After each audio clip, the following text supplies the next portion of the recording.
Hi, we're reaching the final stretch of the sonnets, and it looks like perhaps the rain is lessening for us in its final stretch as well.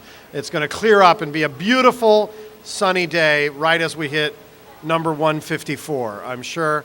And then everybody can come back for the opening of All's Well That Ends Well tonight and all this weekend. And then on Sunday is the free performance of Hamlet as a part of Arts Fest. And then both plays run in rotating rep every other night for the next 4 weeks all the way to March 15th. So come out and see not just Shakespeare's sonnets, but Shakespeare's plays.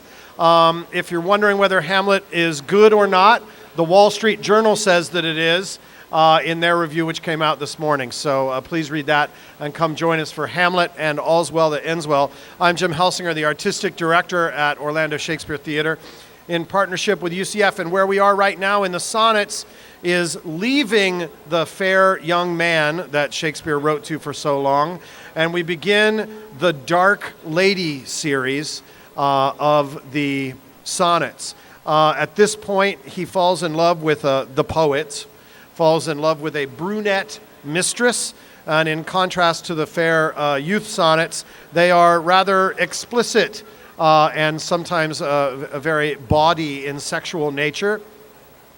It's implied that the speaker of the sonnets and the lady have a very passionate affair, but that she was unfaithful to him. Now, if it's Shakespeare, he's being unfaithful probably too, since his wife he's been married to and had 3 children with over the last 30 years. Now, Shakespeare lives in London. His wife lives in Stratford-upon-Avon, which is 2 days' trip in between. So it may be that he fell in love with someone with London. We don't know who the Dark Lady was. We will never know. But there is one theory that there was an inn halfway between London and Stratford-upon-Avon where Shakespeare would stop, and a generation later somebody says that they're the grandson of William Shakespeare, and that may have been the home of the Dark Lady. Maybe not. It may have been someone in the court as well that he wrote about, or he might have been doing it for someone else. We'll never know. The poet self-deprecates himself, describing himself as middle-aged and balding at the time of the writing. I'm wearing a hat, so. Many attempts have been made to identify the Dark Lady, but we'll never know, in fact, who she was.